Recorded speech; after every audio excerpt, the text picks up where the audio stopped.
Eo amin'ny sehatry ny fahasalamana kosa indray dia nisy ny fidinana ifotony tototosain'ny ministeran'ny fahasalamana teo ihany koa ny fandraisana tanana ny fitsaboana ireo marary tao antoerana ka efa voafy ankehitriny ny trangana aretina pesta tany amin'ny distrika ny Moramanga. Indeo jerentsika ny fanadidina. Efa voafy ankehitriny ny trangana pesta tao amin'ny distrika Moramanga araka ny nambaran'ny Dr Ravoarimanina Agnès avy eo amin'ny sampandraraparitra ny ministeran'ny fahasalamana. Nisy tokoa ny fidinana ifotony totosain'ny ministeran'ny fahasalamana teo ihany koa ny fandraisana tanana sy fitsaboana ireo marary miisa 4 tao an-toerana. Ny 2 efa nivoaka hopitaly rehefa avy nahazo fitsaboana nandritra ny 7 andro. Ny 2 hafa kosa nivoaka ny hopitaly androany.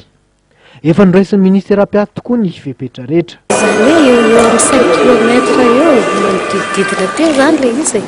Ny fanafody aloha dia tena ampy tanteraka satria sady mitondra zany ny avy ao amin'ny ministera no nanampy amin'izay koa ambady vy.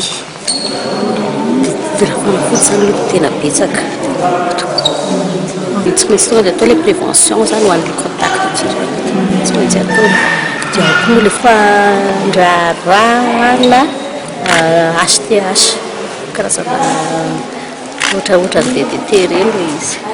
5 kilometatra miala ny Moramanga ny voalaza fa nisy nitrangana pesta. Nahitana izany Tao Beforona, Ampasibotsy, Ampaitra ary Andasibe. Ireo toerana izay voalaza fa foyena pesta izay mitranga isa-taona. Efa natomboka ny fanadihadiana iarahan'ny ministeran'ny fahasalamana sy ny Institut Pasteur mba ahafahana mahafantatra ny fototry ny aretina ary mbola mitohy izany ankehitriny.